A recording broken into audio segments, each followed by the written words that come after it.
Alrighty, Lumberjacks, welcome back to another Logging from Scratch episode.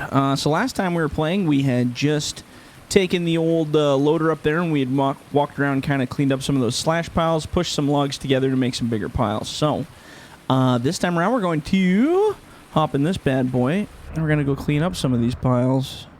Oh, hey, my tracks are actually working this time. I thought I restarted my computer. Usually it kills it, but I guess not today.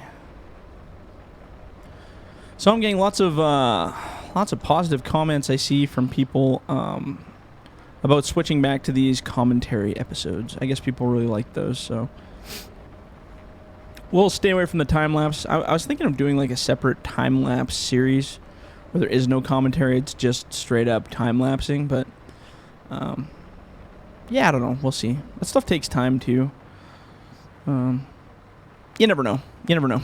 I'm always thinking about stuff in my head going like, what am I going to do? You want to do this or should we do this?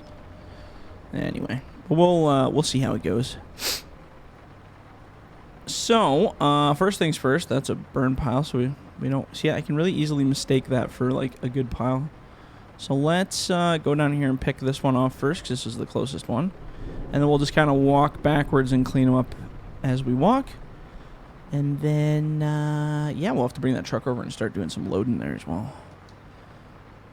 I love listening to the sounds of the rain in this game. It's so relaxing. Just like, it's just super duper relaxing. I'll put that there. I'm just sticking with the shorts. I was thinking about doing some medium length stuff, but the shorts are just super easy to deal with right now, so I'm going to stick with that. And just turf those over there. I guess this one here. There we go. Whoops. Oh, jeez. There we go. Perfect. Yeah, and I guess we'll just kind of keep clear cutting up the mountain there, because we do have quite a bit of trees left. And I don't know how far we'll go. Maybe we'll just go to the top of the ridge and then call it, because we still have to go do some Rogue River too. I'm pretty excited to jump onto that map. I think that'll be fun. It'll be challenging. That's what it'll be. We started it on multiplayer, but unfortunately I haven't had a lot of time to do multiplayer, so I figure we might as well hop in on single player and get to work there. And then we'll see what comes out after that. And then maybe what I might do is I might do a map. Actually, let's get rid of that one. I might do a map that's just a for me map for the time being. One I'm going to play through the series on and then release it after I'm done my series. I was thinking of trying that.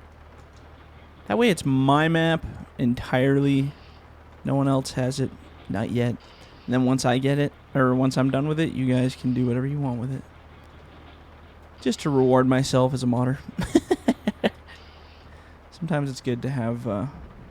do a little bit for you instead of doing it for everybody. It's just the truth behind the matter. I got to thinking about it the other day and I was just like, man, have I turned modding into more of a business now than I have a pleasure? I always ask myself that. Because sometimes, honestly, I'm not in the mood to mod, man. Like, I just don't want to do it. You know, you have a long week doing your regular job or you're doing other things and you're not feeling it. And then I kind of force myself to do it because I'm like, oh, man, people are depending on it. As much as I love all the fans of FDR Logging and everything that everyone supports, at the end of the day, the reason this is even here is because it all started with a passion and a love for something that I wanted to do.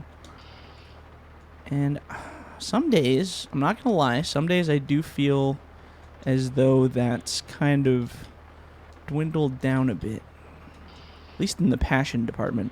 Success-wise, I think we're doing fantastic. You know, we have a great following, got a big culture.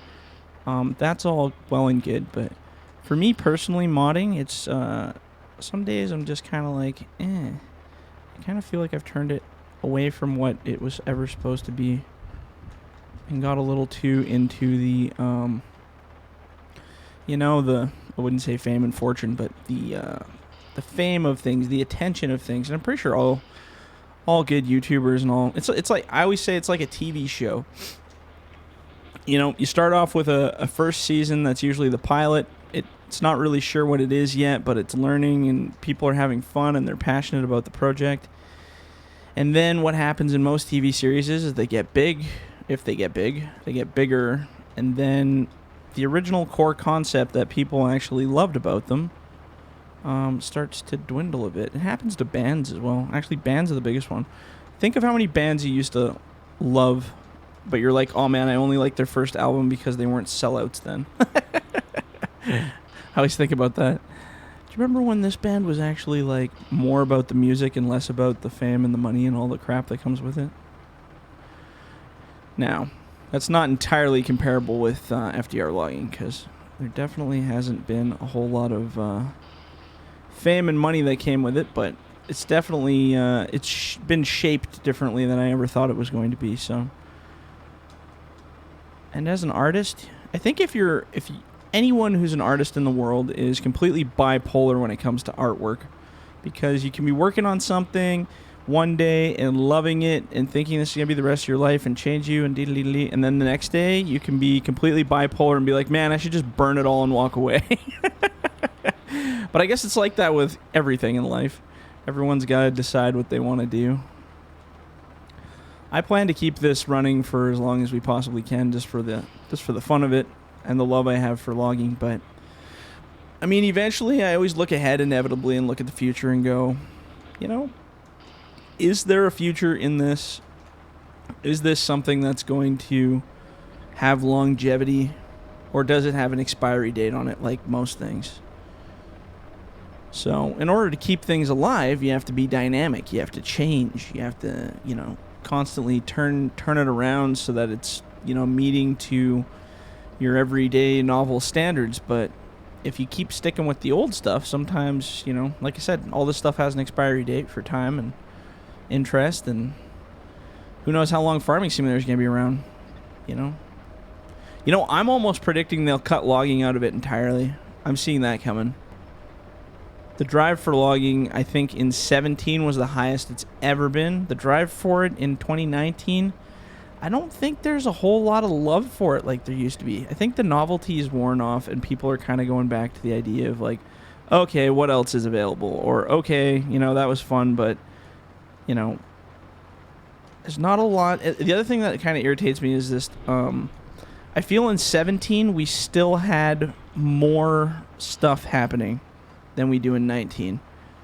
Like the helicopters was one big one, having helicopters. Now, that's not to say that technology or that scripting won't become available eventually, but so far I haven't seen anyone do it, and the fact that no one's done it yet tells me maybe it's not something that's going to happen. And stuff like that I always see and just kind of, it's like, hey, is this backwards development? Have we really moved ahead? Or are we kind of back in the Stone Age again? All questions you ask yourself.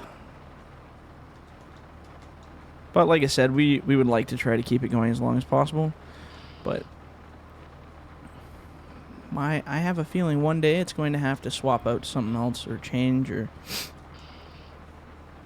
I don't know. I kind of, some days I totally miss what I used to do was my first day reviews thing, where we just played games, had fun. I think I would just do it. I wouldn't even review a game. I would never review games again, ever. Like, reviewing is just such a job. It is so much work to have to leave it doesn't have to be a positive review, but like an experience. You have to write your experience in ways that sounds, slightly novel or profound, and try to not sound like someone else, or, oh God, no, I would never do reviews again. But just playing a game, I noticed, like, even watching other YouTubers, because I'm guilty just as bad as everybody else of just going on YouTube in the middle of the night and watching videos and being like, woo, I'm lost in YouTube land. I find my funnest experience for me watching people is when they're playing either with a group of guys, and it's really funny, and there's lots of jump around comedy and, cutscenes, that kind of stuff. But just playing the game, like not necessarily trying to judge it, trying to, create a review or like, a tailored experience that only you can find by reading here.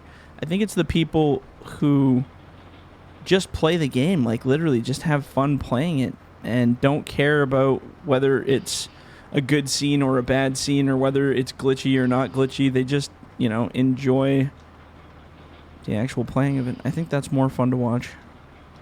And people's reactions of how, experiences have been for them too. It's all pretty cool stuff. But so I always think to myself, hey, what happens if logging just dies? What happens if Farming Simulator falls off the face of the earth? I mean, do you think, what would we do then? Would YouTube just collapse and we'd call it good and say that was a fun time in our lives? Or would we adapt and become something different? So for me, I kind of detoured a little bit back, a while back. I stuck to the logging world by having other games that I was playing. Like I said, I have a section that's like, games that aren't Farming Simulator. Granted, I only had a couple of them that I actually played, but they were there. But, yeah, I always thought to myself, I'm like, hey, could we go back? Could we go back and play, normal games again after doing all this? Could YouTube even hold out? I don't know. Would all the fans disappear? Would you guys keep watching if it was other games being played than this? Probably not. I think most people would disappear. 'Cause, this is what drove you guys here in the first place, right? It'd be like going to a channel that's, ASMR or something, and then deciding, oh, we're actually not going to do ASMR, we're going to do cat videos with no sound. I bet you'd lose all your fans. Ridiculous example, but, you get what I'm saying. People usually stick to a YouTube channel for the core concept, obviously, that the channel's about. So we've really niched this channel to be logging simulation, mostly. I'd say logging simulation would be accurate. Mainly Farming Simulator, obviously. I can't get for the damnedest, I can't get why there are, like, what are they, farming YouTube channels that have, like, hundreds of thousands of followers for farming. I think I'm in the wrong world here, man. Logging's the wrong department. But I don't know. Farming's not for me. I actually had this conversation with, who was it? It was a buddy of mine.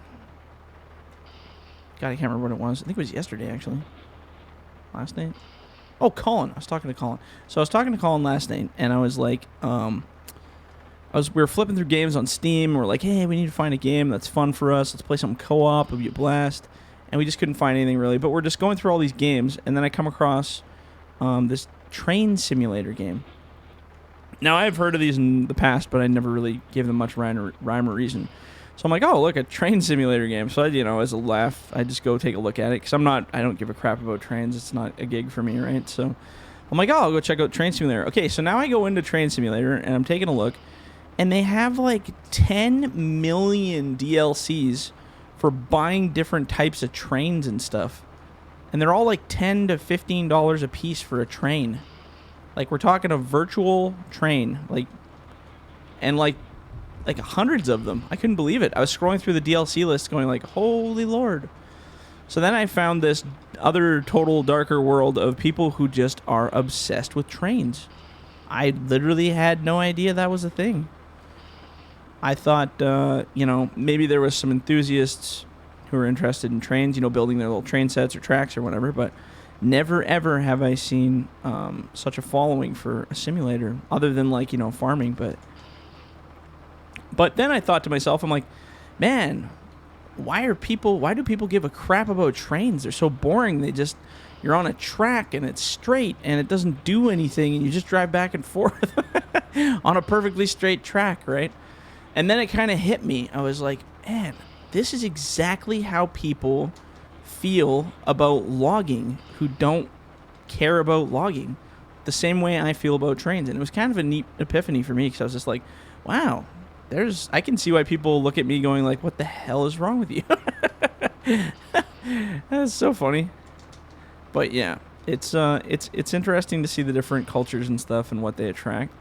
I think if you want true success, You know, be passionate about something you love, but you know, if something you love is not a market that has a high percentage of people in it, I don't think you will see success. You may see success in your own small ways, but you'll never see great success picking like a weird niche market that not a lot of people belong to.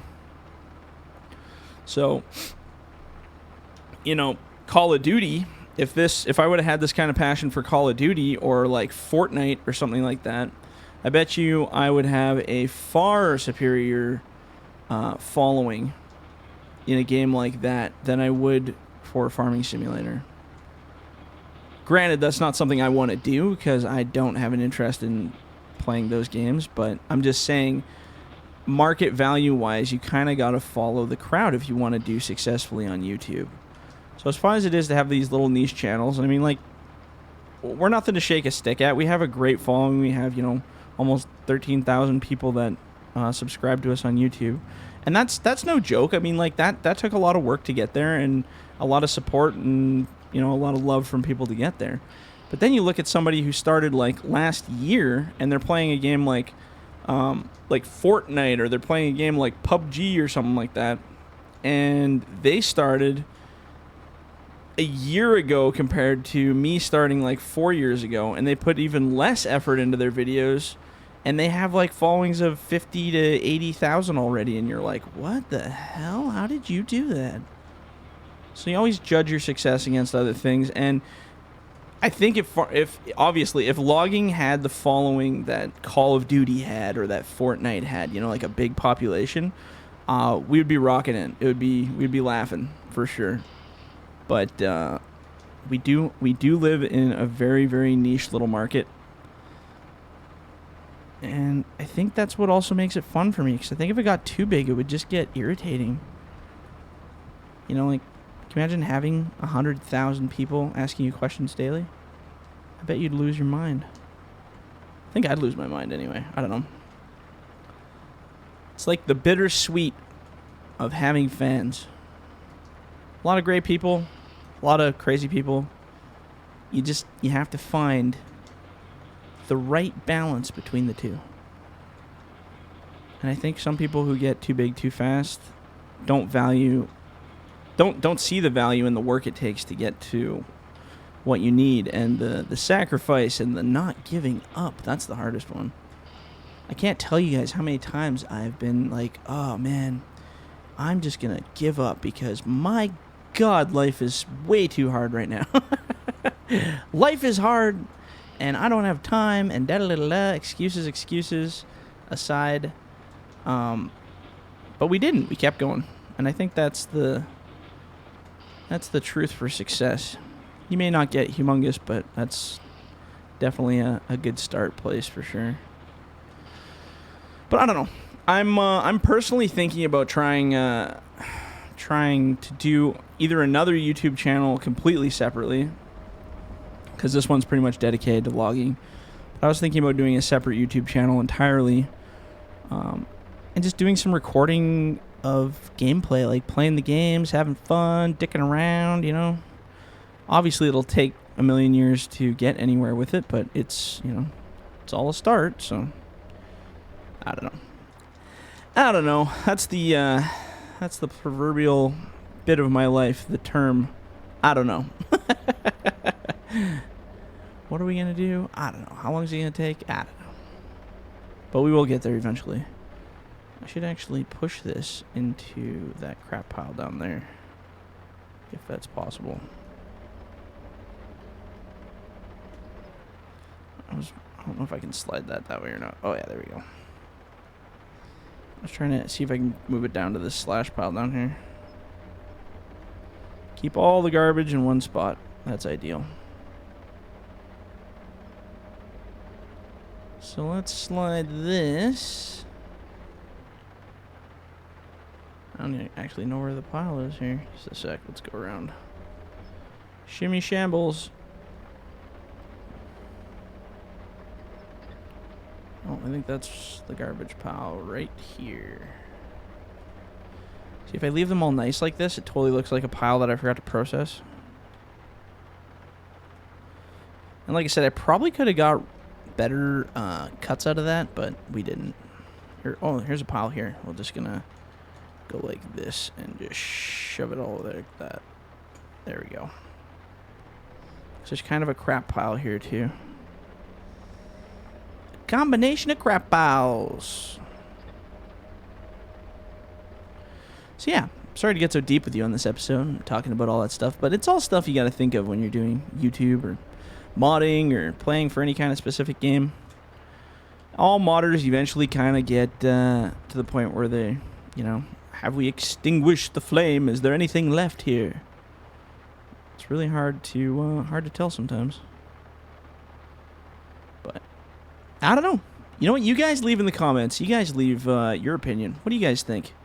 Do you think logging's kind of coming to an end? Do you think Farming Simulator is going to be a series that continues on forever with logging eventually becoming its own outlet? Or do you think we're kind of a small group and it's going to be really hard to really keep this alive other than what we're doing here? I do want to know. Leave your comment. I will read it. I'm more than curious. Love to hear the feedback. All right, okay, well, I'm going to cut her here because we've actually hit our time.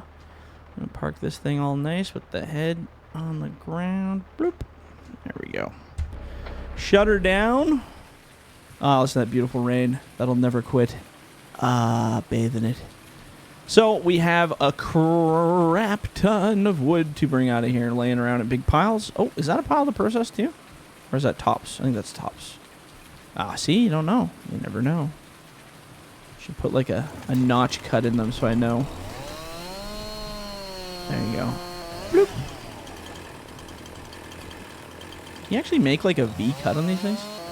Ah! You can, look at that. Sorry, I'm just having fun now. Ka-chong! Okay, anyways, so yeah, when we come back, I'm going to have to do some more bunching. So what I wanted to do before, like I said, was I kind of wanted to just kind of go clip all these trees. And what I might do, instead of going right through the breach and going through all that, we might just cut from where this rocky ridge is here and call this the final block. So cut this all the way from this ridge across and down, maybe this top part here, and then let's see here, so it goes down and around, and then maybe this top part, and then maybe we'll switch maps. I don't know. You just never know, man. But anyway, we're gonna cut it here on this one. So if you guys like the video, leave a like, leave a comment. I definitely want to hear your comments about my little spiel on logging and what you guys think, gaming, other things. You know, let me know how it goes. But anyway, yeah. So if you guys are in the bush, don't forget to hug a tree. All right, we'll catch you guys on the next one. See ya.